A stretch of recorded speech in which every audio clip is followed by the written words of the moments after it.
pendant 20 ans, mon père m'a appelé une erreur. À Thanksgiving, il m'a tendu un kit ADN pour plaisanter. Voyons si tu es vraiment de moi. J'ai fait le test.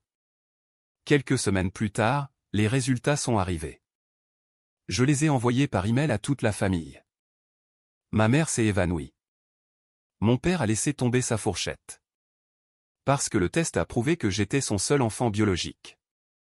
Voyons si tu es vraiment mienne, dit mon père, faisant glisser un kit de test ADN sur la table de Thanksgiving, au-delà de la sauce au canneberge, au-delà de la saucière, directement dans mon assiette. 25 proches ont ri. Mon frère lui a tapé dans la main. Ma mère fixait son verre de vin, comme s'il contenait toutes les réponses à ce qu'elle cachait depuis 30 ans. Je n'ai pas pleuré. Je ne suis pas parti. J'ai pris le kit, j'ai regardé mon père dans les yeux, et j'ai dit un mot. D'accord.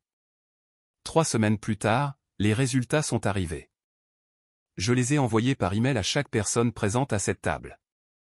Ma mère s'est évanouie. Mon père a laissé tomber sa fourchette, car le test prouvait que j'étais son unique enfant biologique. Et que le « Golden Boy » à qui il avait tout donné n'était pas le sien du tout. Mais je m'avance. Avant de continuer, veuillez prendre un moment pour aimer et vous abonner, mais seulement si vous vous connectez sincèrement à cette histoire, et laissez un commentaire. D'où me regardez-vous en ce moment et quelle heure est-il chez vous? Je m'appelle Caroline Mitchell. J'ai 28 ans. Je suis infirmière en réanimation pédiatrique dans un petit hôpital près de Richmond, en Virginie. Et voici l'histoire de la façon dont la blague la plus cruelle de mon père est devenue la vérité qui m'a libéré. Maintenant, laissez-moi vous ramener à Thanksgiving, en novembre dernier, la nuit où tout a changé. Thanksgiving, pour la famille Mitchell, n'était jamais une affaire décontractée. Mon père, Richard Mitchell et Rick pour tous ceux qui le craignaient et faisaient semblant de non l'organisait chaque année dans sa maison sur Breerood Lane, une coloniale de 370 mètres carrés qu'il avait construite avec sa propre équipe en 2003. C'était ça, mon père.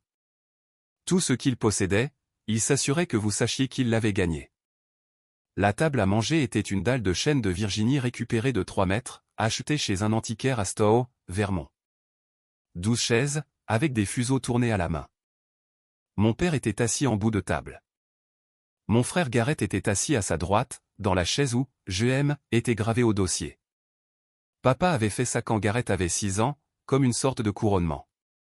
Je m'asseyais à l'autre bout, près de la porte de la cuisine, la place la plus proche des plats de service, car, eh bien, quelqu'un devait les recharger. 25 personnes remplissaient cette pièce. Tante, oncle, cousin, la femme de Garrett, et leur fils de 4 ans, Mason. Mon père portait sa Breitling Navitimer, celle qu'il s'était achetée lorsque Mitchell & Sons Construction avait dépassé son premier $1 million. Garrett avait de nouveaux mocassins collants.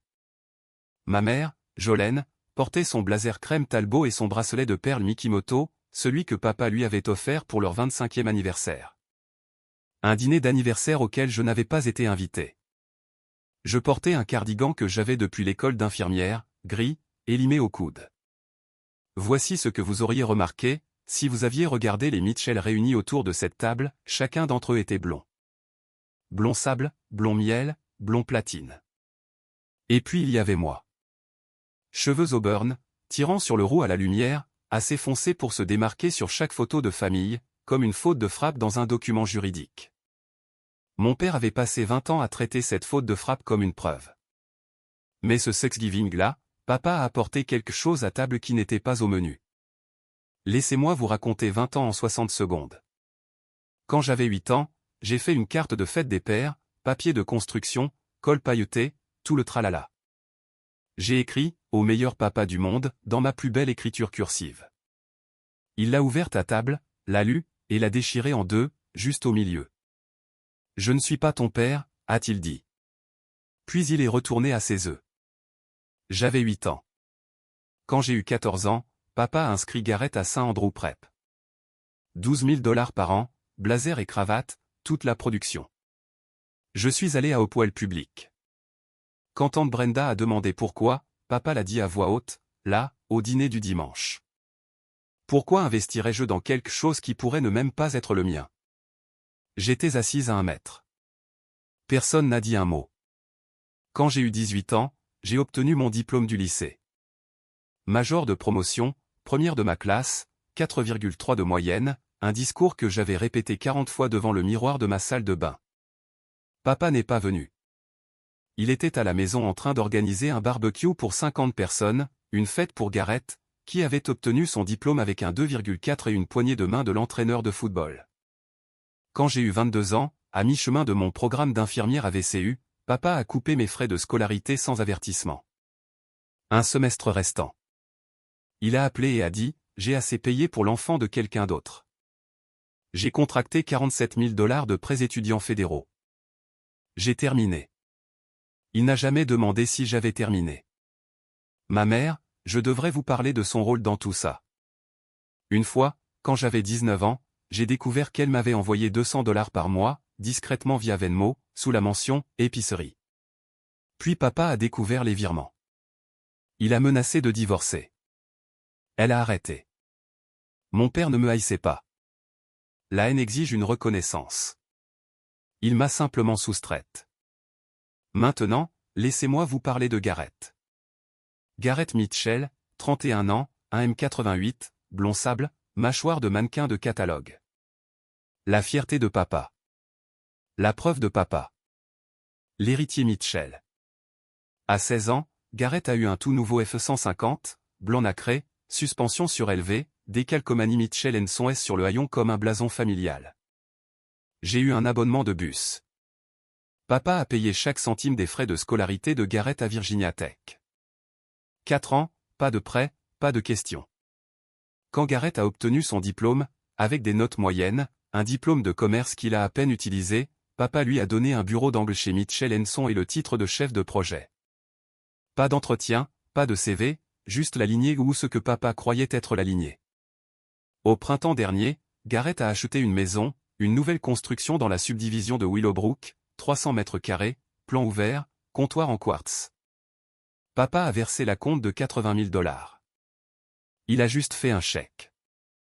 Je vis dans un studio à 4 pâtés de maison de l'hôpital, 42 mètres carrés. Le comptoir de la cuisine sert aussi de bureau. Quand je rentre d'un quart de travail de 12 heures en réanimation, je mange debout, car la table peut à peine accueillir une chaise. Gareth conduit un Chevy Tahoe noir. Je conduis une Honda Civic de 2014 avec une bosse sur le pare-chocs arrière, souvenir d'un parking de l'école d'infirmière. Elle roule encore. Ça suffit. Maintenant, voici le truc avec Gareth. Il n'est pas méchant. Je veux être juste là-dessus. Il n'a pas grandi en pensant qu'il faisait quelque chose de mal.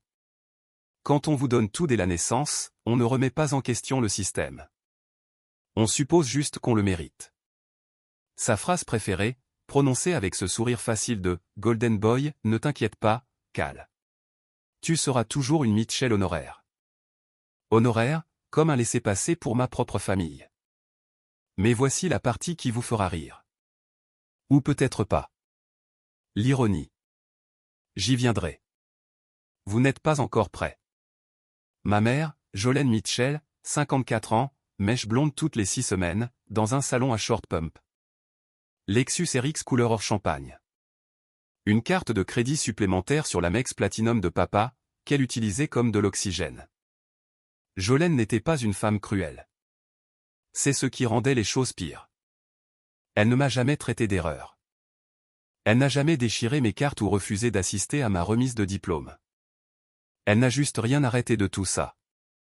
Chaque fois que papa disait quelque chose de blessant, maman étudiait son verre de vin, ou sa serviette, ou le motif du papier peint.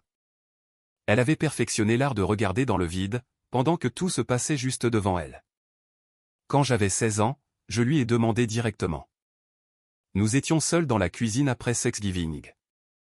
Ironique, n'est-ce pas? Et je l'ai regardé droit dans les yeux et j'ai dit, « Maman, suis-je la fille de papa ?» Elle n'a pas scié. Elle a posé le torchon et elle a dit, « Ne pose pas de questions dont tu ne veux pas les réponses. » Cette phrase a vécu en moi pendant 12 ans. Je la retournais sans cesse, comme une pierre dans ma poche, la polissant, essayant de comprendre ce qu'elle signifiait. Confirmait-elle les soupçons de papa? Me mettait-elle en garde? Se protégeait-elle elle-même? Il m'a fallu 12 ans pour réaliser que la réponse était la troisième. Maman vivait bien. La maison de Breerwood, la Lexus, le bracelet Mikimoto, l'adhésion au club de golf, le voyage annuel à Hilton Head. Tout cela dépendait d'une chose. Que Rick Mitchell reste marié à elle. Et Rick Mitchell ne resterait marié à elle, que tant que certaines questions resteraient sans réponse. Un soir, environ un mois avant Thanksgiving, je suis passé à la maison pour récupérer une boîte de vieilles photos de famille. Maman était sur le canapé, téléphone en main, en train de supprimer un fil de discussion. Elle l'a fermé rapidement quand elle m'a vu. Trop rapidement. Je n'ai pas demandé qui c'était. Pas alors. Dîner de Thanksgiving. 20h17. La dinde avait été découpée. Le vin coulait à flot, un syrah cabernet que papa payait toujours trop cher, car il aimait prononcer le nom. Garrett racontait une histoire de chantier, quelque chose à propos d'une coulée de béton et d'un contremaître qui ne supportait pas la pression. Papa riait à gorge déployée. Maman souriait sur commande. Je passais les patates douces quand papa s'est levé. Il a tapé son couteau sur son verre. La pièce s'est tue. 25 visages se sont tournés vers lui, et je jure qu'il ressemblait à un homme sur le point de porter un toast à son propre couronnement. J'ai un petit cadeau pour Cali cette année, a-t-il dit. Il a fouillé sous sa chaise et a sorti une boîte, blanche et verte, un kit de test ADN à domicile. Il l'a tenue en l'air, pour que tout le monde puisse la voir, puis l'a fait glisser le long de la table vers moi. Elle a cogné mon verre d'eau. Voyons si tu es vraiment mienne. La pièce a éclaté de rire. Des rires bruyants, soulagés, ceux qui viennent quand les gens sont mal à l'aise, mais choisissent la facilité. Oncle Denny a gloussé dans son bourbon. Tante Brenda a détourné le regard. Garrett a claqué la table. Papa est sauvage. Jolene est devenue blanche.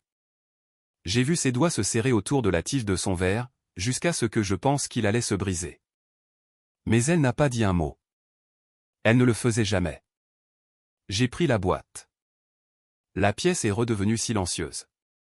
Un silence différent. J'ai regardé mon père. Ses yeux brillaient d'amusement. Il s'attendait à des larmes, je pense, ou peut-être à une porte qui claque. 20 ans de données lui avaient dit que je m'effondrerais. D'accord, ai-je dit. C'est tout. Juste, d'accord. J'ai mis le kit dans mon sac. J'ai fini mon dîner. J'ai dit bonne nuit à tante Brenda. Je suis rentré chez moi, dans mon studio, seul dans ma Civic cabossée. Et je me suis assise à mon comptoir de cuisine et j'ai ouvert la boîte. Ce n'était pas ce dont j'avais besoin.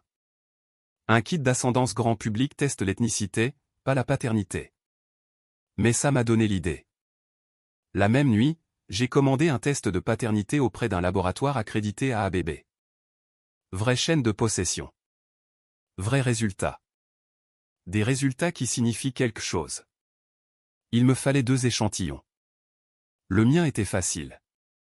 Un frottis buccal scellé. Étiqueté. Ceux de Rick.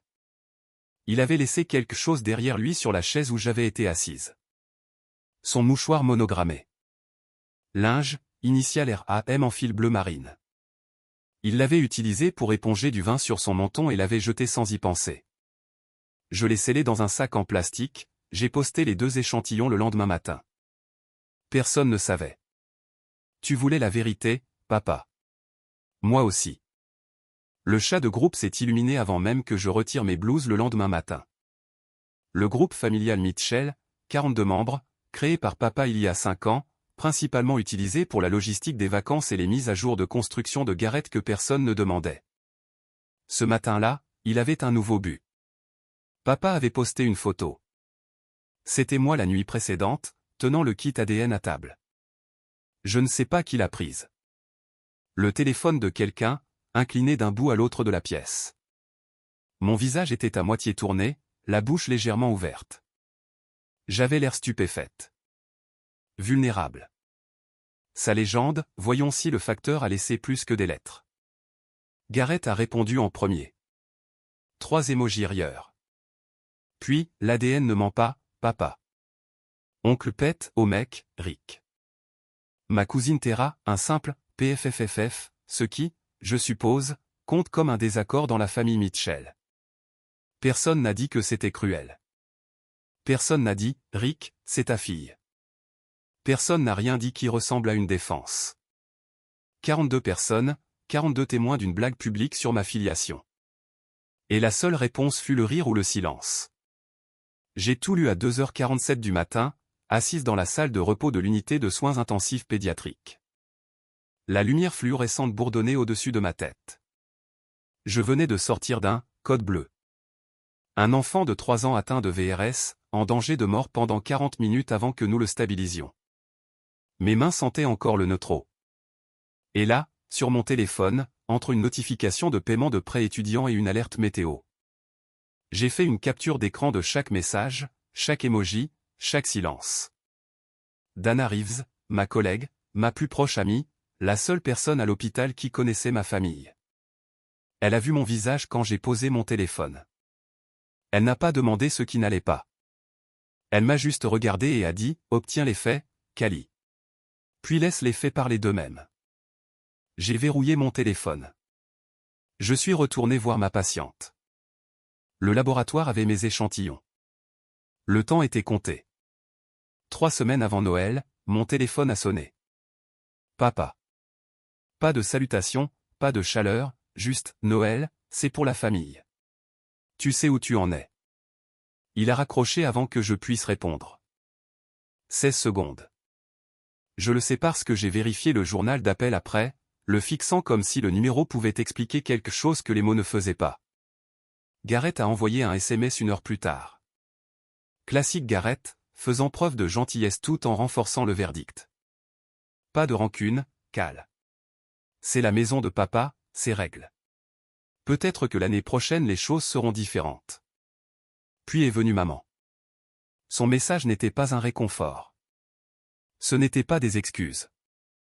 C'était, s'il te plaît, ne complique pas les choses. 3 messages de 3 Mitchell. Aucun d'eux n'a dit, c'est mal. Aucun n'a dit, je suis désolé. La seule chose sur laquelle ils étaient d'accord, c'était que mon absence rendrait les vacances de tout le monde plus confortables. Alors, j'ai passé la veille de Noël seul. J'ai acheté un petit sapin de Douglas sur le parking de Patterson Avenue, un M20 de haut, $60. Je n'aurais probablement pas dû le dépenser. Je l'ai posé sur mon comptoir de cuisine, à côté de mon ordinateur portable et d'une pile de dossiers de patients. J'ai fait des macaronis au fromage en boîte. J'ai versé un verre de vin, un merlot à $7, pas de syrah, et je me suis assise sur ma seule chaise et j'ai mangé. Dehors, Richmond était froid et clair. À travers la fenêtre, je pouvais voir l'immeuble d'en face, ses fenêtres illuminées de lumière colorée et les silhouettes de gens se déplaçant derrière les rideaux. À 23h43, j'ai ouvert mon email. C'était là. Objet, vos résultats de test ADN sont prêts. Action requise. Du laboratoire, daté de cet après-midi. Mon pouce a hésité. Je sentais mon pouls au bout de mes doigts. J'ai fermé l'email. Pas encore. J'ai fini mon vin. J'ai éteint les lumières. Je suis allé me coucher. Les résultats seraient toujours là le matin. Et moi aussi. 6 janvier. L'email est arrivé à 9h14. De Richard A. Mitchell. A. Liste de diffusion de la famille Mitchell. CC. Caroline Mitchell. Objet. Mise à jour du plan successoral. Lecture officielle le 18 janvier. Le corps du message était court, papa écrivait comme il construisait des maisons, brutales, porteurs, sans ornementation. J'ai travaillé avec mon avocat, Howard Pratt, pour finaliser mon plan successoral. Après mûre réflexion, j'ai décidé que les actifs Mitchell, les biens, les parts commerciales et les avoirs financiers, devraient revenir exclusivement à mes enfants biologiques. Une lecture officielle aura lieu le 18 janvier, au bureau de Howard Pratt, à 10h. La présence est obligatoire. Bloc de signature, Richard A. Mitchell, Mitchell & Son Construction LLC, établi en 1998. Garrett a répondu à tous en 4 minutes. Merci, papa. La bonne décision. Personne d'autre n'a répondu, mais je sais qu'ils l'ont tous lu. 42 personnes, 42 silences. Il m'avait mis en copie carbone, pas en copie cachée, en CC. Il voulait que je le voie. Il voulait que je sache que ce n'était plus seulement une insulte à table ou une blague de groupe. C'était rendu légal, officiel, permanent, enfant biologique. 2 mots qui étaient censés être mon avis d'expulsion. J'ai lu l'email 3 fois. Puis je l'ai lu une 4e fois, plus lentement, et quelque chose a fait tilt. Une porte que je ne savais pas là s'est ouverte dans mon esprit. Enfant biologique. Si j'étais l'enfant biologique de Rick, et qu'un laboratoire quelque part au Maryland était sur le point de me dire si je l'étais, alors ce langage ne m'excluait pas. Il me protégeait. Et si j'étais son enfant biologique, et que le testament ne couvrait que les enfants biologiques, alors la vraie question n'était pas du tout à mon sujet. C'était à propos de Garrett. J'ai fermé mon ordinateur portable. Je suis allé travailler. J'ai intubé un enfant de 6 ans atteint de pneumonie. Et je n'ai plus pensé à l'email avant la fin de mon quart, 14 heures plus tard. Mais il était là, à attendre comme tout le reste. 9 janvier. Je suis allé chez Garrett pour récupérer une boîte de vieilles photos de famille, que maman avait dit avoir laissée dans son garage. Garrett n'était pas là. Sa femme, Stacy, m'a laissé entrer, polie mais distante, comme on traite un parent éloigné à des funérailles. Elle m'a indiqué le garage et est retournée à la cuisine. Mason était dans le salon, 4 ans. Boucle blonde, le sourire de Garrett, un dinosaure dans chaque main. Il a levé les yeux quand je suis passé et a dit, avec la brutalité désinvolte que seul un enfant peut offrir, « Papa dit, tu n'es pas de la vraie famille.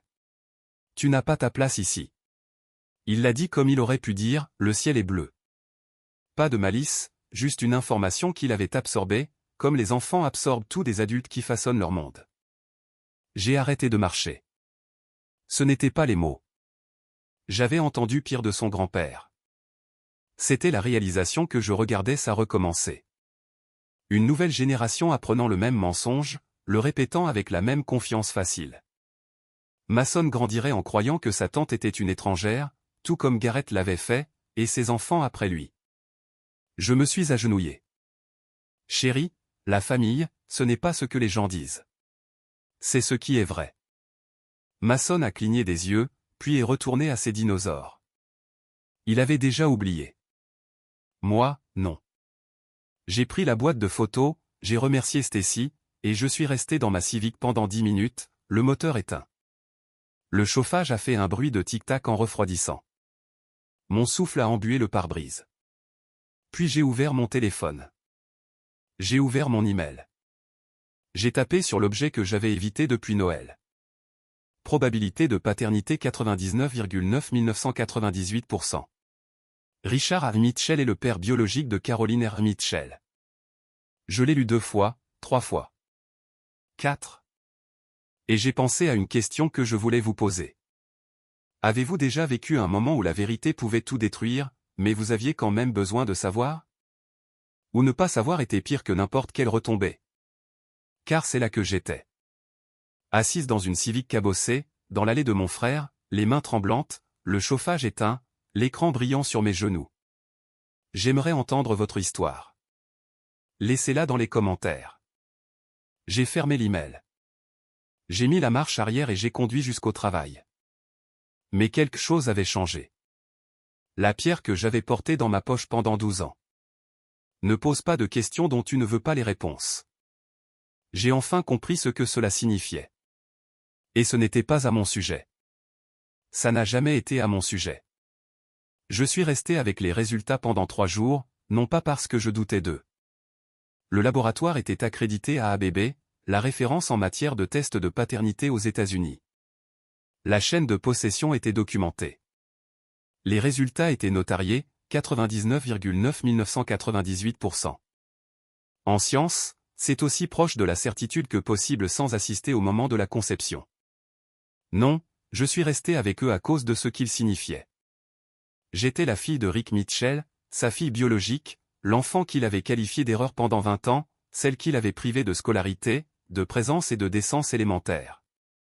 J'étais la sienne. J'avais toujours été la sienne, ce qui signifiait que la liaison de ma mère, celle pour laquelle papa me punissait depuis mes 8 ans, ne m'avait pas produite. Elle avait produit quelqu'un d'autre. J'ai pensé au visage de maman à la table de Thanksgiving quand papa a fait glisser ce kit vers moi. La façon dont elle est devenue blanche, la façon dont ses doigts ont étranglé le verre de vin. Elle n'était pas embarrassée pour moi. Elle était terrifiée pour elle-même, car elle savait, elle avait toujours su, que si quelqu'un dans cette famille faisait réellement un test ADN, le mensonge ne tiendrait pas. Pas son mensonge à mon sujet. Son mensonge à propos de Gareth.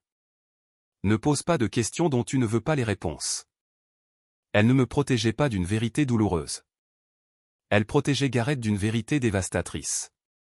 Et elle se protégeait elle-même de la seule conséquence qu'elle craignait vraiment, Rick découvrant que son « Golden Boy », son héritier, son fils aîné dont la chaise était fièrement sculptée, portait l'ADN d'un autre homme. J'ai pensé à l'appeler. J'ai pris le téléphone 2 fois. Les 2 fois, je l'ai reposé. Que dirais-je? Maman, je sais. Elle nierait. Elle pleurerait. Elle me supplierait de ne pas le dire. Et je serais de nouveau là où j'avais toujours été. Gardant le secret de quelqu'un d'autre, avalant la honte de quelqu'un d'autre, maintenant la paix à mes propres dépens. Pas cette fois. J'ai appelé un avocat à la place. Le bureau de Margaret Foley était sur Main Street à Mechanicsville, un étroit bâtiment en briques entre un salon de coiffure et un cabinet d'experts comptables. 2e étage, pas d'ascenseur.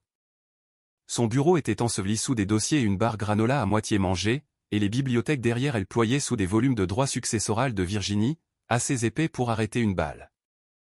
Je l'ai trouvé comme la plupart des gens trouvent des avocats de nos jours, avocat successoral Richmond, Virginie, sur Google. Elle était la 3e. Les critiques disaient qu'elle était minutieuse, juste, et qu'elle ne ferait pas perdre votre temps. Ce que je ne savais pas en entrant, c'est que Margaret Foley était allée à l'université James Madison avec ma mère, promotion 1991. Elles avaient perdu le contact il y a des décennies. Margaret l'a mentionné en passant quand j'ai donné mon nom de famille, Mitchell. Un lien avec Jolene Hargrove. Puis elle a continué sans insister. Professionnel. J'ai aimé ça. Je lui ai montré les résultats ADN. Je lui ai montré l'email que papa avait envoyé, concernant le testament, les biens aux enfants biologiques seulement. Je lui ai montré les captures d'écran du chat de groupe familial. Elle a tout lu 2 fois, a bu son café noir, et n'a pas parlé avant d'avoir terminé. Le langage est clair, a-t-elle dit. Si son testament stipule que les biens reviennent aux enfants biologiques, et que vous pouvez prouver que vous êtes son enfant biologique, vous avez une réclamation légale, une forte. Et si quelqu'un d'autre dans la famille n'est pas son enfant biologique, elle a posé son café. Alors, selon le langage exact que votre père a choisi, cette personne n'aurait aucune réclamation du tout. Silence. Vous auriez besoin de plus qu'un test à domicile pour le tribunal, a-t-elle poursuivi. Mais voici le truc, vous n'aurez peut-être pas besoin de tribunal. Une fois que votre père verra ses résultats, il exigera un nouveau test. Et quand il le fera, il testera tout le monde. C'est comme ça que fonctionnent les hommes comme lui. Ils ne cessent de creuser avant que la terre ne les engloutisse. J'ai hoché la tête. Vous réalisez que cela va faire exploser toute votre famille, a-t-elle dit. Je l'ai regardé, à travers ce bureau encombré, la lumière hivernale traversant les stores en bande pâle, et j'ai dit, elle n'a jamais été entière pour commencer. 14 janvier, 4 jours avant la lecture. Papa a appelé, non pour se réconcilier, non pour reconsidérer, mais pour me rappeler ma place. La lecture est samedi. Je t'ai invité, car je veux que tu l'entendes d'Howard en personne, que tu n'auras pas un sou. Ne viens pas là en pleurant. Ne viens pas là en suppliant. Et ne mets pas cette famille plus dans l'embarras que tu ne l'as déjà fait. J'ai tenu le téléphone éloigné de mon oreille et j'ai regardé les secondes défiler sur l'écran. Il a parlé pendant 2 minutes et 11 secondes. J'ai dit 4 mots, je serai là, papa. Il a raccroché le premier. Il le faisait toujours. Le SMS de Gareth est arrivé 20 minutes plus tard. Cal, accepte-le simplement. Papa ne changera pas, prends la défaite avec grâce. Prends la défaite. Comme si toute mon existence était un tableau d'affichage. Puis, maman. Son appel est arrivé à 21h, sa voix basse et tremblante, comme elle le devient après son 2e verre de Pinot Grigio. Caroline, s'il te plaît, ne viens pas. Ce sera plus facile pour tout le monde. Plus facile pour tout le monde. La devise de la famille Mitchell. Je n'ai répondu à aucun d'eux. J'ai mis mon téléphone à charger, j'ai versé un verre d'eau, et je me suis tenu à la fenêtre de mon appartement, regardant le parking sombre en contrebas. Ma Civic sous le lampadaire, le givre sur le pare-brise. J'étais en pause entre deux cars. Dans 6 heures, je serai de retour en réanimation, vérifiant les réglages du ventilateur sur un enfant qui pesait moins que mon manteau d'hiver. Je serai calme, précise, nécessaire. Je prendrai des décisions importantes, mesurées en niveau d'oxygène, en fréquence cardiaque et en milligrammes. Et puis, dans 4 jours, j'entrerai dans une pièce pleine de gens qui avaient passé toute ma vie à me dire que je n'avais pas d'importance. Et je laisserai un morceau de papier dire ce que je n'aurais jamais pu. Dana avait raison. Laissons les faits parler. 15 janvier, 3 jours avant. J'ai rencontré Margaret à son bureau après mon quart. Elle avait préparé les copies notariées. 3 ensembles de résultats ADN, chacun dans une enveloppe scellée, chacun portant le cachet de certification du laboratoire et son sceau notarial. Net, officiel. Le genre de document qui n'a pas besoin d'une voix forte pour faire valoir son point. J'ai aussi consulté le projet de testament que votre père a envoyé par email, a-t-elle dit, ajustant ses lunettes de lecture. Il vous a mis en copie, ce qui signifie que ce n'est pas confidentiel, et il y a quelque chose que vous devriez savoir. Elle a tourné son ordinateur portable vers moi. Ce testament n'a pas été exécuté. Pas de signature, pas de témoin. Selon la loi de Virginie, c'est une déclaration d'intention, rien de plus. Ce qui signifie que son précédent testament, celui déposé il y a 3 ans, est toujours le document opérant. Que dit l'Ancien Testament? Langage standard. Les biens sont partagés également entre mes enfants. Pas de qualificatif biologique, pas d'exigence ADN. Je me suis penché en arrière. Donc, même s'il essaie de signer le nouveau, s'il le signe et qu'il est contesté, il stipule enfant biologique seulement, et nous savons toutes les deux ce que cela signifie pour vous. Elle a fait une pause. De toute façon, Caroline, vous êtes protégée. L'Ancien Testament vous inclut. Le Nouveau Testament, s'il est assez fou pour le signer, ne vous inclut que vous. Elle a laissé ça de côté. J'ai rédigé un email cette nuit-là. Destinataire, toutes les adresses de la liste de diffusion de la famille Mitchell. Pièce jointe, les résultats ADN. Objet laissé vide pour l'instant. Je l'ai enregistré dans mon dossier de brouillon et j'ai fermé mon ordinateur portable. Plan B, juste au cas où. Le lendemain matin, j'ai fait quelque chose que je n'avais pas fait depuis des années. J'ai fait du shopping. Pas dans une friperie, pas chez Target. J'ai conduit jusqu'à une boutique de dépôt-vente à Carytown et j'ai acheté un blazer bleu marine, un pantalon tailleur, et une paire de chaussures Richelieu en cuir. 140$ au total, plus que ce que je dépensais habituellement en vêtements en 3 mois. Dana m'a aidé à m'entraîner ce soir-là. Pas ce qu'il fallait dire, mais ce qu'il ne fallait pas dire. Tu ne leur dois aucune explication, m'a-t-elle dit autour d'une soupe réchauffée de la cafétéria de l'hôpital. Tu entres, tu t'assieds, tu attends le bon moment, et tu poses l'enveloppe sur la table. C'est tout. Laisse le papier parler. J'ai hoché la tête. Pour la première fois en 20 ans, je n'allais pas à un événement familial Mitchell en espérant y survivre. J'y allais préparer. 17 janvier, la veille. Je n'ai pas pu dormir. Non par peur. Pas exactement. C'était quelque chose de plus proche du vertige. Ce sentiment que l'on a quand on se tient au bord d'un endroit élevé et que le corps sait, avant même le cerveau, que tout de l'autre côté sera différent. Je me suis assise sur mon lit avec une boîte à chaussures pleine de vieilles photos. La plupart d'entre elles dataient avant que papa ne décide que je n'étais pas la sienne. Il y en avait une à laquelle je revenais sans cesse. Moi, à 5 ans, assise sur ses genoux dans le jardin. Nous deux en train de rire, ses bras autour de moi, ma tête en arrière, le soleil derrière nous. C'était la dernière fois qu'il me tenait. J'avais 5 ans. Je ne me souviens pas de ce qui était drôle. Je me souviens juste d'avoir ressenti de la sécurité. J'ai regardé cette photo longtemps. Demain, j'entrerai dans une pièce et je mettrai fin à ma famille telle qu'elle existait. Non pas la détruire. Elle était déjà détruite. L'était depuis 20 ans. Nous ne l'avions juste pas admis. Mais mettre fin à la version que tout le monde avait accepté de jouer. La version où papa était le patriarche juste. Où Gareth était l'héritier digne, où maman était la femme loyale, où j'étais l'erreur. Tout ça à cause d'un morceau de papier dans mon sac. J'ai appelé Dana à 23 heures. Est-ce que je fais la bonne chose? Elle n'a pas hésité. Est-ce qu'ils te font la bonne chose? Silence. Callie, cet homme t'a humilié devant toute ta famille pendant des vacances. Il essaie de t'effacer légalement. Ton frère te traite comme une note de bas de page. Ta mère a tout regardé et a choisi son confort plutôt que ta dignité pendant 20 ans. Elle a pris une respiration.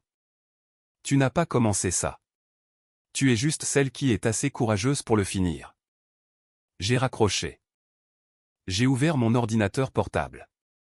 Les résultats ADN brillaient sur l'écran. 99,9998%. Je l'ai fermé. J'ai placé l'enveloppe notariée dans mon sac, le fourre-tout bleu marine que j'avais acheté pour aller avec le blazer, et je l'ai posé près de la porte. J'ai éteint la lumière.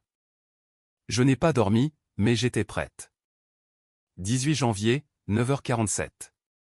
Le bureau de Howard Pratt se trouvait dans un immeuble professionnel en briques rouges sur Broad Street, le genre d'endroit qui sent le vieux tapis et l'autorité. Deuxième étage, moquette bouclée, lambris en noyer, diplômes encadrés disposés avec une précision chirurgicale. Je suis arrivé 13 minutes en avance, délibérément. Je voulais être assise avant que quiconque n'entre. La salle de conférence était longue et étroite, une table en noyer, 12 chaises en cuir, une fenêtre donnant sur le parking. L'assistante de Howard Pratt m'a offert de l'eau. Je l'ai prise, posée sur un sous-verre, puis j'ai posé mon sac sur le sol, à côté de ma chaise, l'enveloppe à l'intérieur. Ils sont arrivés en groupe. Oncle Denny et tante Brenda les premiers, silencieux, me saluant avec la politesse prudente des gens qui savent que quelque chose va mal tourner. Puis des cousins à qui je n'avais pas parlé depuis le dernier Thanksgiving. Puis Gareth et Stacy. Gareth dans une veste de sport qui coûtait probablement plus cher que mon loyer. Stacy, ses talons claquant sur le parquet. 15 personnes au total. Pas toute la famille, mais ceux qui comptaient. Le cercle restreint. Papa est arrivé en dernier. Bien sûr. Rick Mitchell n'entrait pas dans une pièce.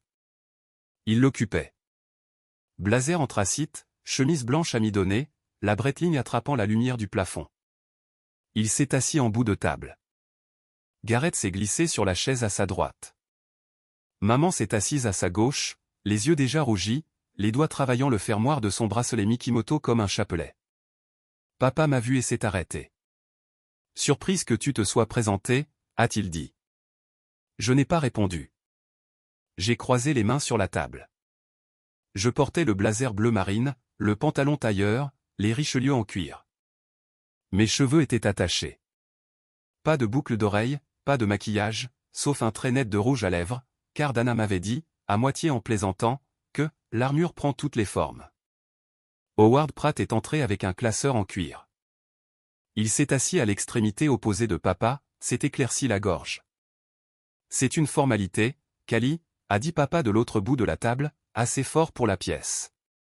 Tu es là par courtoisie, rien de plus. J'ai croisé son regard. Je n'ai rien dit. Howard a ouvert le classeur. Howard Pratt était un homme méticuleux. La soixantaine, lunettes à monture métallique, le genre d'avocat qui lisait chaque clause à voix haute, car il avait déjà vu ce qui se passait quand quelqu'un ne le faisait pas.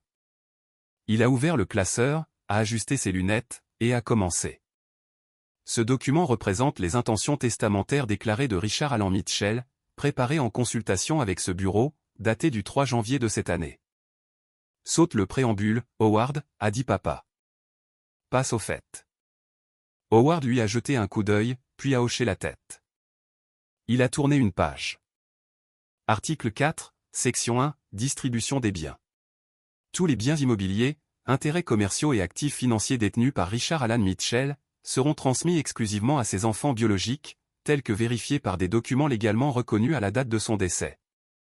Papa s'est penché en arrière sur sa chaise et m'a regardé, non pas avec colère, mais avec satisfaction, le regard d'un homme qui vient de clouer la dernière planche d'une clôture. Tu vois, a-t-il dit. Noir sur blanc. Gareth a hoché la tête.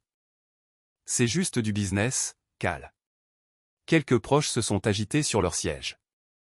Tante Brenda a serré les lèvres.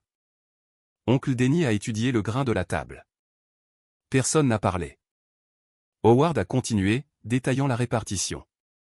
La maison de Breerood, les parts de Mitchell & Son, les comptes d'investissement, l'assurance vie. 3,2 millions de dollars de valeur estimée totale.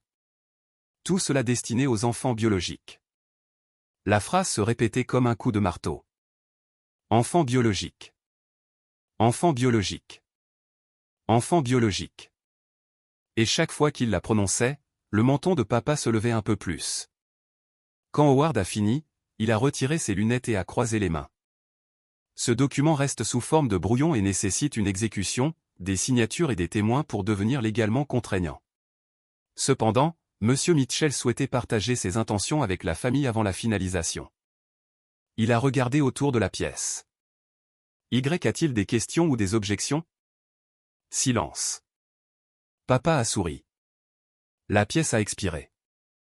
Ma main s'est dirigée vers mon sac. J'ai une objection. Ma voix est sortie plus ferme que prévu, basse, claire. Le genre de voix que j'utilise à 3 heures du matin, quand une alarme de ventilateur se déclenche et qu'une pièce pleine de parents paniqués a besoin de quelqu'un de calme. Toutes les têtes se sont tournées. Le sourire de papa ne s'est pas effacé. Il s'est figé. Excusez-moi. Pas émotionnel, ai-je dit. Procédural. Je me suis levé, j'ai marché jusqu'à la porte de la salle de conférence, je l'ai ouverte. Margaret Foley est entrée. Tailleur pantalon gris, lunettes de lecture sur une chaîne, une pochette en cuir sous le bras. Elle attendait dans le couloir depuis 11 minutes. Nous avions chronométré. Qui diable est-ce, a dit papa. Je m'appelle Margaret Foley. Je suis avocate en droit des successions, agréée dans le Commonwealth de Virginie, et je représente Caroline Mitchell. La pièce est devenue très silencieuse. Tu as engagé un avocat? La voix de papa a monté. Pas encore en colère, mais proche. Le son d'un orage avant le premier éclair. Pourquoi faire? Il n'y a rien à contester. Vous n'êtes pas Monsieur Mitchell. La voix de Margaret était nette.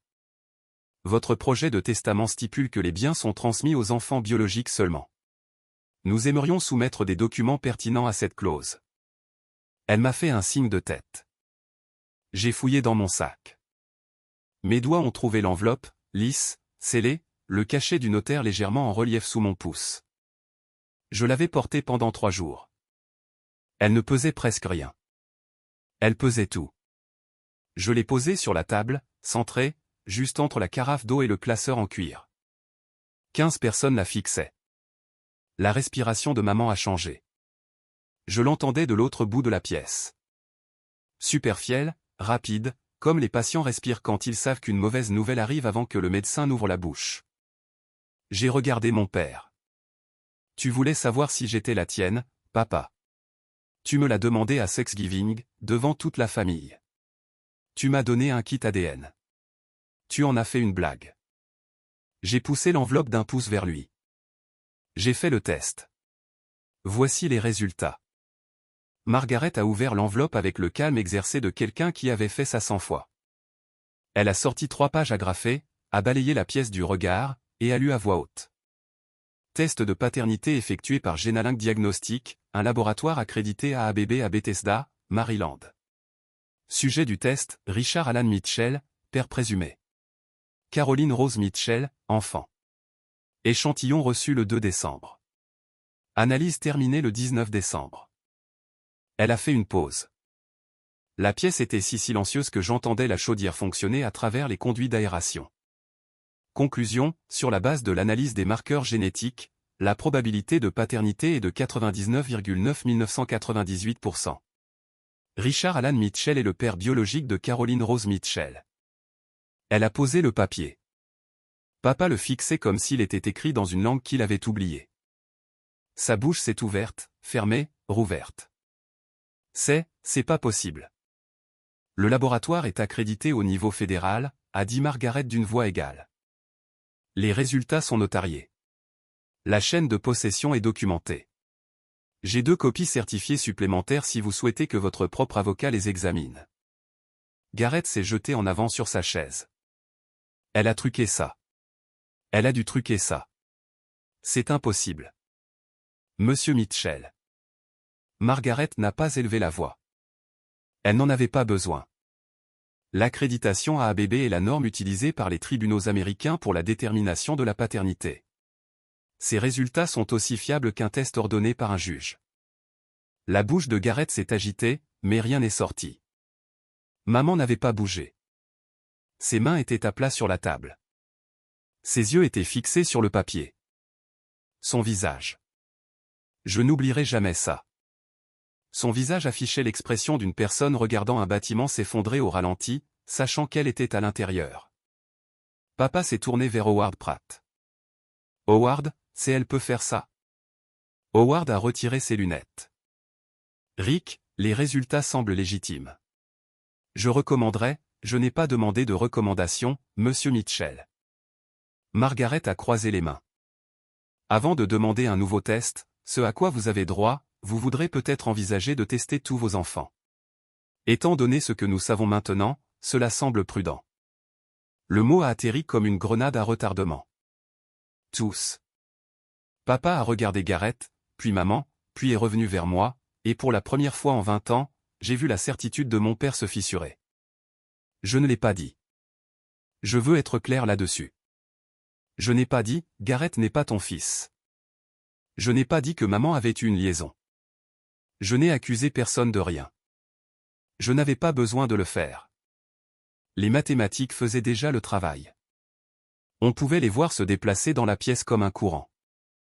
Visage par visage, chaise par chaise. Si Callie est la fille de Rick, et que Rick a cru pendant 20 ans que sa femme l'avait trompé, alors qui était le produit de cette liaison? J'ai gardé ma voix égale. Je suis votre enfant biologique, papa. Le test le confirme.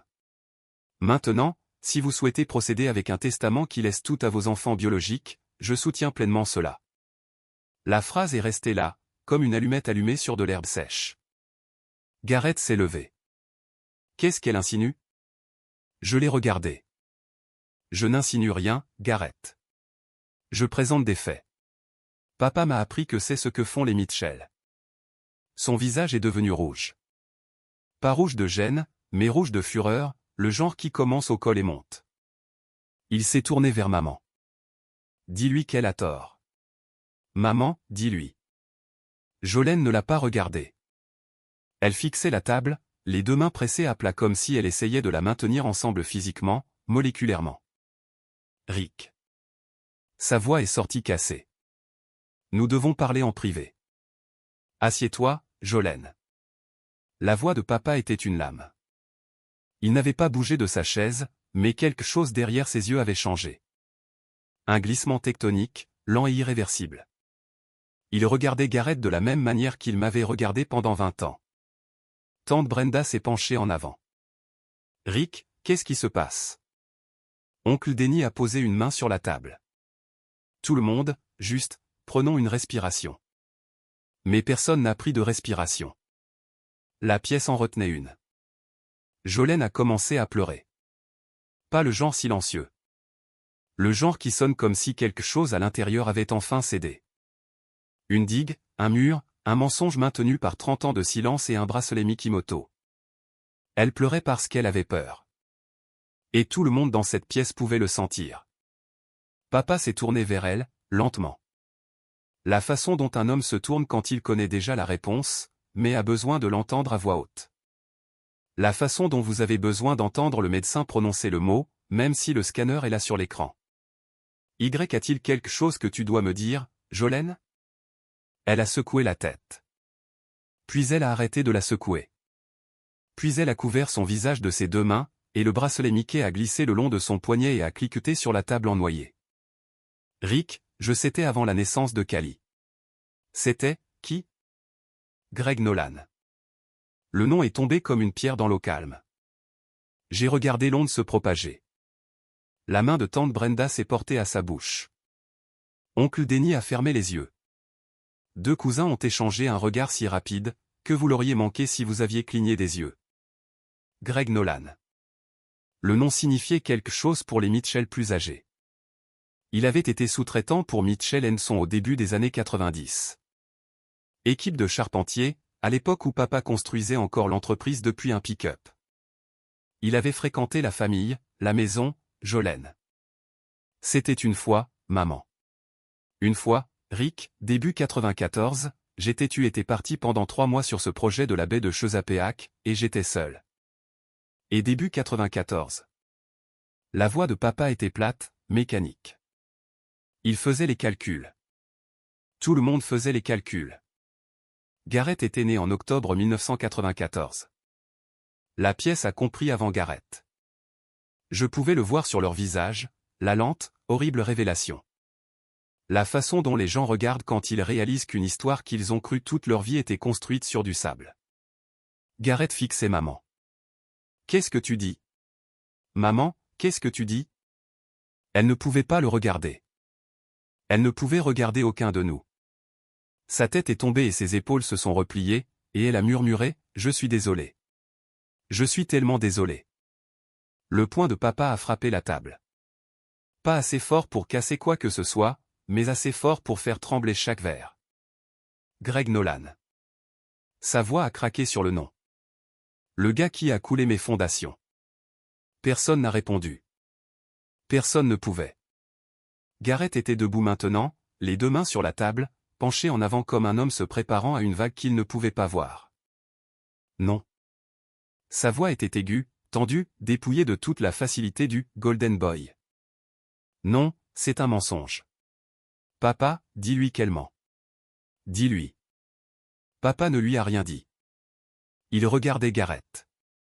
Le regardait vraiment, peut-être pour la première fois en 31 ans. Et j'ai vu quelque chose changer derrière ses yeux. Le même rétrécissement, la même évaluation froide, le même soupçon qu'il avait dirigé vers moi, à travers les tables de dîner, les dîners de fête et les légendes de chats de groupe, pendant 2 décennies. Il mesurait Gareth de la même manière qu'il m'avait toujours mesuré. « Je suis ton fils », a dit Gareth. « Je te ressemble tellement. » Tout le monde dit « Papa ». Tout le monde dit que je te ressemble tellement. La voix de papa est sortie douce, presque un murmure. « Tu ressembles à Greg. » Gareth a tressailli comme s'il avait été frappé. Et la pièce. La pièce a fait quelque chose que je n'oublierai jamais. Tous les regards se sont tournés vers le portrait de famille encadré, accroché au mur de Howard Pratt. Pas notre portrait, celui de Howard. Mais ça n'avait pas d'importance, car les Mitchell imaginaient tous la même image. La photo de carte de Noël de 2019, celle que maman avait envoyée à 150 personnes. Rick, Jolene, Gareth, tous blonds, et moi, la fille aux cheveux auburn, légèrement à part, comme si j'avais été photoshopé d'une autre famille. Sauf que maintenant, la photo se lisait différemment. Tante Brenda est celle qui l'a dit doucement, presque à elle-même. Oh mon Dieu, les cheveux. Callie a les cheveux de la mère de Rick. Elle avait raison. Grand-mère Ella Mitchell, la mère de papa, décédée quand j'avais 3 ans, avait les cheveux auburn, roux foncé, presque acajou. Je l'avais vue sur des photographies, mais je n'avais jamais fait le lien, car personne ne m'avait jamais permis de le faire. Personne n'avait jamais dit « Tu ressembles à ta grand-mère, Callie ». Cette phrase était réservée à Gareth. Tu ressembles à ton père. Sauf qu'il ne ressemblait pas. Il n'avait jamais ressemblé. La pièce se défaisait. Gareth a repoussé sa chaise et a fait les 100 pas jusqu'à la fenêtre, les mains jointes derrière la nuque, respirant fort. Stacy a tendu la main vers lui. Il s'est éloigné. Maman était affalée sur sa chaise, à peine consciente. Tante Brenda avait un bras autour d'elle, lui éventant le visage avec un bloc-notes légal. Howard Pratt était assis, parfaitement immobile, stylo figé au-dessus de son classeur, le visage d'un homme regardant son temps facturable se transformer en brasier. Papa n'avait pas bougé. Il était assis en bout de table, les mains à plat sur la surface en noyer, fixant le rapport ADN comme un miroir, montrant un visage qu'il ne reconnaissait pas. Je me suis levé, pas rapidement, pas de manière dramatique. La façon dont je me lève en réanimation, quand j'ai des informations qu'une famille a besoin d'entendre. Ferme, présente. Papa, il n'a pas levé les yeux. Pendant 20 ans, tu m'as appelé une erreur. Tu as déchiré la carte de fête des pères que j'avais faite quand j'avais 8 ans. Tu n'es pas venu à ma remise de diplôme. Tu as coupé mes frais de scolarité et m'as laissé contracter 47 000 $ de prêt. Tu as posté à mon sujet dans le chat de groupe familial comme si j'étais une blague. Tu m'as tendu un kit ADN à Thanksgiving devant 25 personnes et m'as défié de prouver que j'appartenais. J'ai fait une pause. Et maintenant ce kit, ta blague, prouve que j'étais ton unique enfant biologique pendant tout ce temps. La fille que tu as jetée était celle qui était réelle, et le fils à qui tu as tout donné, je me suis arrêté, car je ne suis pas cruel. Parce que Gareth était à la fenêtre et ses épaules tremblaient. Et quoi qu'il fût, quoi qu'il ait fait, il n'avait pas choisi cela, pas plus que moi. Je ne suis pas venu ici pour prendre l'argent de qui que ce soit, ai-je dit. Je ne suis pas venu ici pour me venger. Je suis venu ici parce que tu m'as convoqué. Tu voulais que la vérité soit lue à voix haute devant la famille. Alors la voici. Je l'ai regardée, la Breitling à son poignet, les mains qui avaient bâti une entreprise et déchiré la carte d'une enfant avec la même facilité. Je n'ai pas besoin de ton argent. Je n'ai pas besoin de ton nom. J'avais juste besoin que tu saches que ta blague la plus cruelle a dit la vérité que tu avais trop peur de découvrir. Je me suis assise. La pièce était silencieuse, à l'exception des sanglots étouffés de ma mère et du bruit de la chaudière circulant dans les conduits. Personne n'a regardé mon père. Tout le monde m'a regardé. Tante Brenda a bougé la première. Elle s'est levée lentement, comme une femme qui vient de prendre une décision qu'elle aurait dû prendre il y a longtemps, a traversé la pièce et m'a pris dans ses bras. Pas une étreinte polie. Une vraie, le genre qui dit « je te vois et je suis désolé » sans utiliser aucune de ces phrases. J'aurais dû dire quelque chose il y a des années, a-t-elle murmuré contre mon épaule. Je l'ai regardé te faire ça et je n'ai rien dit. Je suis désolé, Cali. Oncle Denis s'est éclairci la gorge. Il regardait papa, et son expression n'était pas de la sympathie. C'était quelque chose de plus dur. Rick, qu'est-ce que tu as fait? Papa n'a pas répondu. Ma cousine Terra, celle qui avait envoyé le seul emoji grimaçant dans le chat de groupe, s'est levée et a marché de mon côté de la table. Elle n'a rien dit. Elle s'est juste tenue là, à côté de Brenda, à côté de moi. Un vote silencieux. D'autres ont suivi. Pas tous. Certains fixaient la table. Certains étudiaient leur téléphone. Mais assez d'entre eux, 5, puis 6, puis 8, ont déplacé leur poids, leur chaise, leur attention vers le fond de la pièce où j'étais assise, le fond près de la porte, le fond près de la cuisine, la place qui m'avait été attribuée toute ma vie. Howard Pratt a fermé son classeur. Il a retiré ses lunettes et a parlé avec la gravité mesurée d'un homme choisissant ses mots pour un dossier juridique. Monsieur Mitchell, je vous conseille fortement de reporter toute action supplémentaire concernant ce plan successoral, jusqu'à ce que les faits pertinents puissent être vérifiés indépendamment. Le document tel que rédigé n'est plus simple. C'était la façon de Howard de dire « Vous avez écrit un testament pour punir votre fille, et il est juste devenu l'instrument de votre propre perte. » Gareth était déjà parti. Il s'était éclipsé pendant l'étreinte de Brenda, les talons de Stacy claquant derrière lui dans le couloir. J'ai entendu la porte d'entrée du bâtiment s'ouvrir et se fermer. Maman était aidée à se lever par Brenda et une cousine dont je devrais me souvenir du nom, mais ce n'est pas le cas. Son mascara avait coulé en 2 lignes sombres sur ses joues. Elle m'a regardé une fois, juste une fois. Alors qu'elle l'a guidée devant ma chaise, elle n'a rien dit, mais ses yeux ont tout dit. Je suis désolé. Et tu n'étais jamais censé le découvrir. Papa était assis seul en bout de table. La Breitling attrapait la lumière. Le classeur était fermé. Le rapport ADN gisait au centre de la table, intact, comme un verdict que personne ne voulait être le premier à ramasser. Il n'avait toujours pas dit un mot. Margaret l'a expliqué dans le couloir après, tandis que la famille passait devant nous vers le parking. Elle a gardé sa voix basse, mais elle n'a pas mâché ses mots. Voici où en sont les choses. Le Nouveau Testament de votre père, celui que Howard vient de lire, n'a jamais été signé. C'est un brouillon. Légalement, c'est du papier toilette. Elle a levé un doigt. Son testament précédent, déposé en 2021, divise sa succession également entre mes enfants. Pas de qualificatif biologique. Ce testament est toujours en vigueur. Donc, je suis couverte de toute façon? J'ai dit. Oui, selon l'Ancien Testament, vous héritez en tant que son enfant.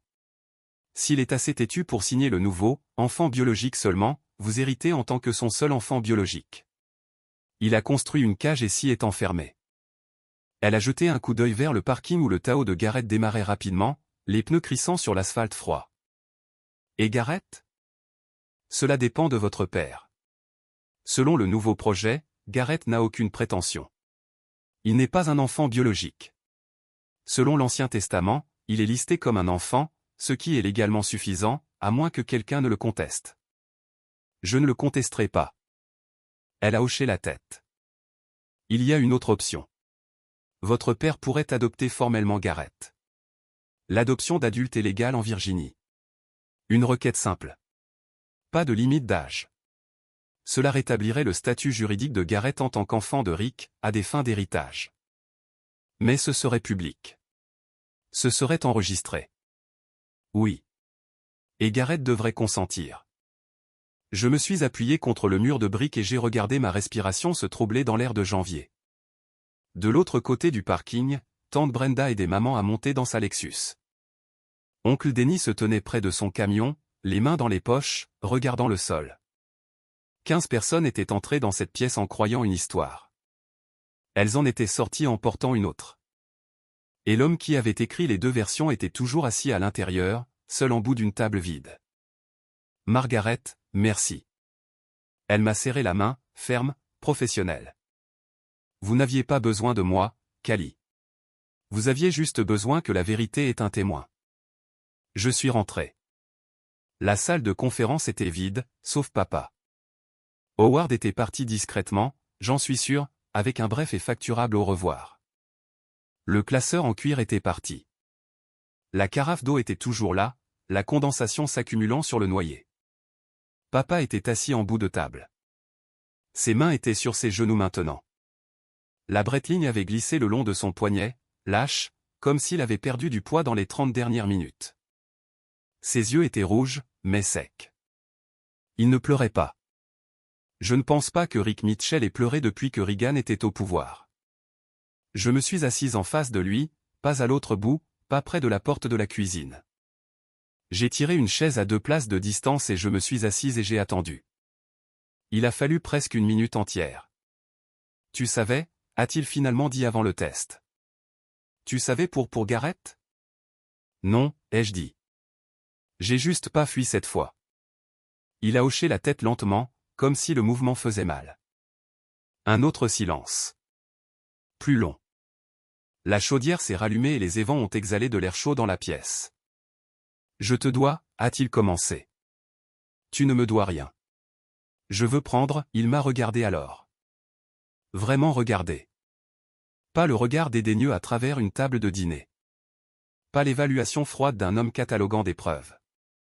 Il m'a regardé comme j'imagine qu'il a regardé cette photographie, celle de moi à 5 ans sur ses genoux, riant avant qu'il ne décide que je n'appartenais pas. Mais tu me dois des excuses, ai-je dit, par écrit, envoyé aux mêmes personnes qui t'ont regardé m'humilier. Le chat de groupe, la liste de diffusion, chaque personne qui a ri de cette blague du kit ADN. Il a ouvert la bouche. Je ne te demande pas de m'aimer, papa. Je te demande de corriger le tir. Il a fermé la bouche. Il a fixé la table. Je me suis levé, j'ai ramassé mon sac, et je suis sorti du bureau de Howard Pratt dans le froid de janvier. Le ciel était blanc.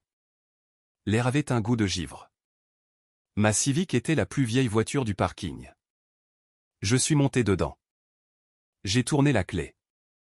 Le moteur a toussé, puis a démarré. J'ai conduit jusqu'à l'hôpital. J'avais un quart de travail dans 2 heures. Une semaine plus tard, Gareth a appelé. J'étais dans la salle de repos, mangeant une barre granola entre 2 patients, quand son nom s'est illuminé sur mon téléphone. J'ai failli laisser le message sur la boîte vocale. Gareth ne m'avait jamais appelé avec une bonne nouvelle. Mais quelque chose en moi, peut-être la même chose qui m'avait fait dire « d'accord » à la table de Thanksgiving, m'a dit de répondre. Je l'ai fait, a-t-il dit. Pas de salutation, pas de préambule. Sa voix semblait râpée, creuse, comme un homme qui avait crié dans une pièce vide. J'ai fait le test, je suis allé à un laboratoire à Henrico, j'ai eu les résultats ce matin. J'ai posé la barre granola. 0%, a-t-il dit. Richard Mitchell n'est pas mon père biologique. Probabilité 0. Je l'ai écouté respirer, inspirer, expirer. Le son d'un homme recalibrant 31 ans d'identité en temps réel. Tu savais que c'était moi, a-t-il demandé. Quand tu es entré avec cette enveloppe. Tu savais? Non, je savais juste que c'était moi. Silence. Je t'ai appelé Mitchell honoraire toute ta vie, a-t-il dit. Sa voix a craqué sur le mot « honoraire ». Je l'ai dit comme une blague.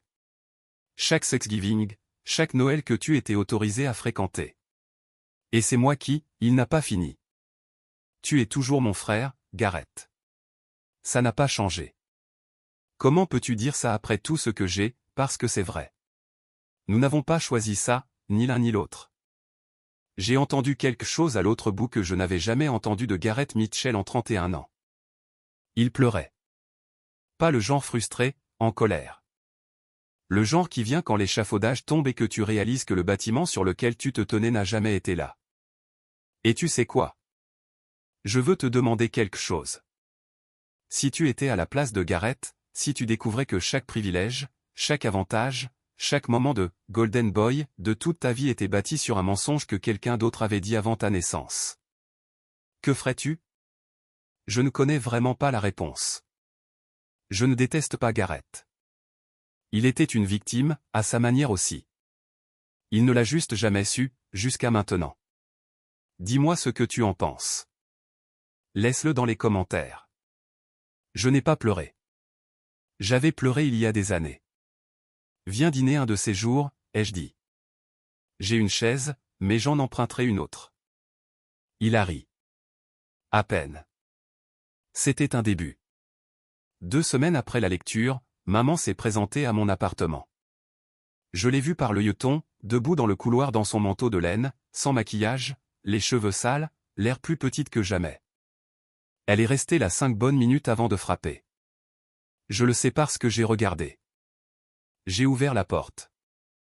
Elle a regardé mon studio, les 42 mètres carrés, le comptoir qui servait de bureau, la seule chaise, le minuscule sapin de Douglas toujours là parce que je n'avais pas eu le cœur de le descendre. Et quelque chose dans son visage s'est effondré. Non pas parce que l'appartement était petit, mais parce qu'il était le mien, parce que j'avais bâti cette vie avec rien de ce qu'elle ou papa m'avait donné, et qu'elle tenait toujours. Puis-je entrer? J'ai fait un pas de côté. Elle s'est assise sur le bord de mon lit, le seul autre endroit où s'asseoir, et a pressé ses paumes l'une contre l'autre entre ses genoux. Elle ne m'a pas regardé. Elle a regardé le sol. Je savais que Garrett n'était pas le fils de Rick dès le jour de sa naissance, a-t-elle dit. Le timing. Je savais, et j'étais terrifié. Alors, je n'ai rien dit. Et quand ton père a commencé à soupçonner, quand il t'a regardé avec tes cheveux roux et a décidé que tu étais la preuve de ce que j'avais fait, je l'ai laissé faire. Je l'ai laissé te blâmer, parce que tant qu'il te soupçonnait, il ne soupçonnait pas Garrett. Et tant qu'il ne soupçonnait pas Garrett, il ne divorcerait pas de moi. Elle a dégluti. Je t'ai utilisé comme un bouclier, Caroline. Pendant 20 ans, j'ai laissé ma fille subir le châtiment de mon mensonge. Les mots ont flotté dans l'air de mon minuscule appartement. Oui, ai-je dit. Tu l'as fait. Elle a tressailli. Je ne peux pas te pardonner aujourd'hui. Peut-être jamais. Mais je ne veux plus porter ton secret, maman. Et je ne porterai pas non plus ta culpabilité. Ça, c'est à toi. Elle a hoché la tête. Elle s'est levée. Elle a marché jusqu'à la porte. J'ai remarqué ses poignets nus. Pas de bracelet Mikimoto. Elle est partie sans demander un câlin. J'ai fermé la porte derrière elle, je me suis appuyé contre elle, et je suis resté là jusqu'à ce que ma respiration soit à nouveau régulière. Puis je me suis préparé à dîner seul dans mon appartement, selon mes propres termes. 14 février, la Saint-Valentin, de toute chose. L'univers a un étrange sens du timing. Je déjeunais à la cafétéria de l'hôpital. Sandwich au poulet, jus d'orange, lumière fluorescente, l'habituel. Quand mon téléphone a vibré, notification de mail de Richard à Mitchell. Objet, à ma famille. Destinataire, la liste de diffusion de la famille Mitchell. Les 42 membres. La même liste qu'il avait utilisée pour partager la photo du kit ADN. La même liste qu'il avait utilisée pour annoncer le testament. Je l'ai ouvert. À ma famille, j'ai passé 20 ans à traiter ma fille Caroline comme si elle n'appartenait pas. Je l'ai appelée une erreur. Je lui ai refusé des opportunités que j'offrais librement aux autres. Je l'ai humiliée publiquement à plusieurs reprises, plus récemment à Thanksgiving, devant des gens auprès desquels elle avait tout le droit de se sentir en sécurité. J'avais tort. Caroline est ma fille biologique. Elle a toujours été ma fille biologique. Le doute que j'entretenais était infondé, et les dommages que j'ai causés à cause de cela sont quelque chose avec quoi je devrais vivre le reste de ma vie. Elle n'a pas demandé d'argent. Elle n'a pas demandé l'entreprise. Elle n'a demandé qu'une chose, une correction publique. Voici cette correction. Caroline, tu n'as jamais été une erreur. C'était moi. Richard R. Mitchell. Je l'ai lu 2 fois. Le bruit de la cafétéria, les plateaux qui s'entrechoquent, le téléphone de quelqu'un qui sonne, 2 infirmières qui se disputent un échange de cartes. Tout continuait autour de moi comme si rien ne s'était passé. Dana s'est glissée sur la chaise en face de moi. Elle avait vu mon visage. Qu'est-ce que c'est? Je lui ai tourné le téléphone. Elle l'a lu. Elle m'a regardé. Ça va? J'y ai pensé. Vraiment pensé. Pas le « je vais bien » réflexe qu'on donne quand quelqu'un demande pendant une semaine difficile, mais un inventaire honnête. 20 ans de soustraction, un Thanksgiving, une enveloppe, un morceau de papier qui disait ce que mon père ne pouvait pas. Je suis libre, ai-je dit. Dana a hoché la tête. Elle n'a pas insisté. Elle s'est juste assise là avec moi, mangeant son propre terrible sandwich de cafétéria sous les mêmes lumières fluorescentes, dans la même pause qui se terminerait dans 12 minutes. C'était le moment le plus ordinaire de ma vie. Et c'était suffisant. Margaret a appelé début mars. Votre père veut réviser le testament. Nouvelle formulation. Les biens sont partagés également entre vous et Gareth. Il dépose une requête pour adoption d'adultes. Gareth a accepté. Les tribunaux de Virginie traitent cela en quelques semaines. Cela rétablira le statut juridique de Gareth en tant qu'enfant de Rick à toutes fins utiles. Bien, ai-je dit. Il y a aussi la question de votre part, environ 800 000 à 1,6 million, selon les évaluations. Votre père veut que vous l'ayez. J'étais debout à mon comptoir de cuisine, le même comptoir où j'avais mangé seul le dîner de Noël, où j'avais ouvert le kit ADN, où j'avais rédigé un email qui avait changé ma famille. Le comptoir qui servait de bureau, de table à manger, de vie. Je veux que cela soit converti en un fonds de bourse doté, ai-je dit, pour les étudiants en soins infirmiers issus de familles à faible revenu, programme BSN accrédité, renouvelable pendant 4 ans, sans condition. Nommez-le la bourse de soins infirmiers Mitchell. Silence au bout du fil. Vous êtes sûr, a dit Margaret. Je ne me suis pas battu pour l'héritage. Je me suis battu pour la vérité. La vérité a toujours suffi. Elle a fait une pause. Je rédigerai les documents. J'ai signé les documents un mardi soir à mon comptoir de cuisine. Le même stylo que j'utilise pour les dossiers des patients. La même table. Les mêmes 42 mètres carrés. Quelque part, une étudiante en soins infirmiers de 20 ans qui a grandi en se faisant dire qu'elle n'était pas suffisante, qui a travaillé en double et emprunté de l'argent et continué à se présenter quand même, recevrait un jour une lettre lui disant que quelqu'un croyait en son avenir. Que quelqu'un avait déjà été exactement dans sa position et s'en était sorti. Elle ne connaîtrait pas mon nom. C'était bien. Je n'avais pas besoin que quelqu'un connaisse mon nom. J'avais juste besoin que quelqu'un ait la chance que j'ai failli ne pas avoir. Avril, le premier samedi chaud depuis des mois. Le genre de soirée printanière en Virginie où les cornouillers sont en fleurs, où l'air sent l'herbe coupée, et où la lumière reste dorée jusqu'à près de 20 heures. J'ai organisé un dîner, dans mon studio, mes règles. 6 personnes autour d'une table en pain d'occasion d'IKEA, celle que j'avais achetée pour remplacer le comptoir repas. Aucune chaise n'avait des initiales gravées. Pas de place attribuée, pas de hiérarchie. Dana était assise à ma gauche, déjà en train de se disputer avec ma voisine, Madame Patterson, 72 ans, veuve, la femme qui avait laissé de la soupe devant ma porte tous les mardis depuis que j'avais emménagé, pour savoir si le pain de maïs devait contenir du sucre. 2 infirmiers de l'unité de soins intensifs, Marcus et Lee débattaient de protocoles de ventilation avec la même passion que d'autres réserves au football. Margaret Foley avait envoyé une bouteille de vin avec une note pour la table, MF. Et à la fin, dans une chaise pliante empruntée, il y avait Gareth. Il avait appelé la semaine précédente, pas son ton léger habituel. Calme, prudent, la voix d'un homme qui apprenait encore qui il était. Puis-je venir ? Je ne sais pas vraiment où aller d'autre.